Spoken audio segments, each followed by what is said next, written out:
Adam, this sounds like quite a personal question, but could I see your wahoo, please? For sure, you can see whatever you want. This little device is called a head unit, and every rider at the Tour de France will have one like this or very similar attached to their handlebars. And it provides the rider with loads of data and information that they can look at during the race.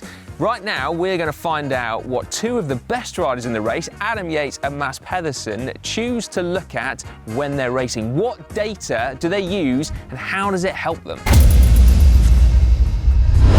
Now, if you're not familiar with head units, then let me quickly talk you through the basics. This one is a wahoo element bolt. Half the Tour de France peloton use them, and it's actually wahoo who've helped us get access to Adam Yates and also Pedersen. Now, the device is a GPS unit, and so that GPS data means that you can see how fast you're traveling, how far you've gone. Also, you can see maps displayed on there, and the riders can upload the Tour de France stages and see where they've got to go, all important changes of direction, also the climbs that they've got coming up as well. And the second function is that this has Bluetooth and ANT+ connectivity as well, so that third-party devices like power meters or heart rate monitors can be connected, so the riders can see that data displayed clearly as well, and then also record it, so they can download it after the stages so their coaches can pore over it and analyze it forensically. There is an awful lot of data that this unit can display. There are lots of different pages that you can customize. The interesting thing is going to be finding out what our two riders choose to look at and how that helps their Tour de France performance. What is it that you're looking at on your head unit when you're racing? A little bit of everything. I mean, you know, in the race these days it's super important to have the map. We do recon a lot, but you never really know the corners, you never know, the descent. So, more and more technology is getting better in cycling, and we use maps quite a lot for the technical aspects. Okay, so the team provides you with a GPX file, you upload it. How zoomed in do you have it? I mean, you can zoom in. You can zoom in as much as you want. I mean, it depends on the course. You know, if it's straight running, you don't need to zoom in too much, you can kind of zoom out to see, which way you're going to turn next. Maybe if it's windy, you can see, if it's going to be a sharp corner to the left, and then might be crosswind. If it's technical descent, you can zoom in a little bit. To really see the corners and cover the speed. So I think it all depends on where you're going. Yeah, that's super interesting though. And do you have that as your primary screen then? That's the one you look at most of the time? Yeah, pretty much. I mean, I have obviously power on the top just to make sure we don't do anything crazy. And then normally I have distance to go, just to keep track of how many Ks to go. Okay, cool. And do you flick onto other screens when you're racing, or do you tend to just leave it on one? Normally when I'm racing, I just leave it on one. I mean, obviously for training, it's a little bit different. You've got different stuff to look at. But in racing, keep it simple. Know where you're going, but most importantly, you've got to look where you're going. Yeah. And what about the climb features? Do you use those? Because obviously they can sort of tell you when you've got on a route, or even off a route, now, like how long the climb is that's coming up, gradient, distance to go. Do you look at that, or do you just stick with the simple? I think again it depends on the climb. If it's a climb you don't really know that well, it can be really helpful. If it flattens off, if you're suffering a little bit and you think, you're holding on, and it comes to a flat section, then you can get a breather. But to be honest, most of the time, already before we know the climb, and all we really need to know is how much distance to go on the climb. But no, all the technology we have is super helpful. Yeah, and just out of interest, how much does your DS tell you through your earpiece compared to what you're looking at on your wahoo? I mean, the DS, it tells you a little bit different. DS is more telling you, a little bit further down the road. What's happening, what's how technical it is, how much road furniture there is, and then your wahoo can't really tell you that. The wahoo tells you more about how far you have to go and how tight the corners are. So yeah. That's cool. Can we just have a quick look at Go for it. What do you want to see? Well, like all of it, basically. So, right, hang on a minute. What have we got? I got this is my general page. This kind of just shows me a little bit of everything. Yeah. So 3-second power. That's interesting. Heart rate. Cadence. Shape, mate. Yeah, not bad. Cadence. That's interesting. So that's an important one. Again, it's not something you really look at, but it's just kind of something you look at. This is my general page. Yeah. Just general information. Don't really need to look at it too often. Kilojoules. Yeah, why not? Yeah. Yeah. Okay. That's cool. Fueling's super important these days.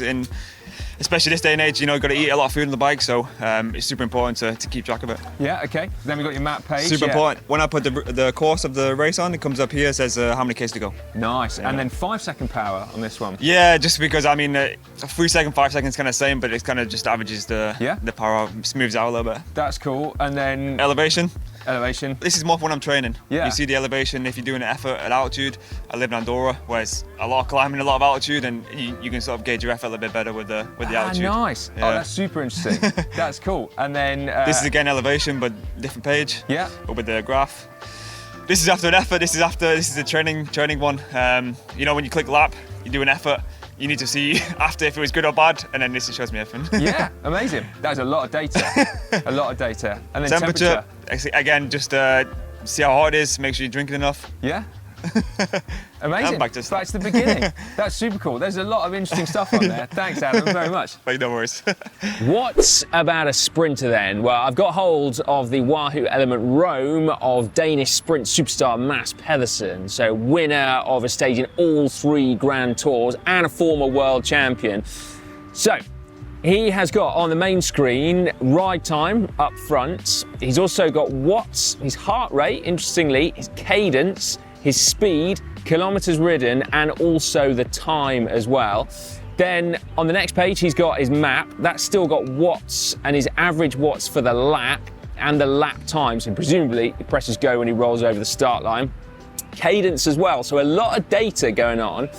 He doesn't have anything to do with climb, so none of the climb screens are on here. He's got his TSS, so this I guess is set up for training possibly as well as racing.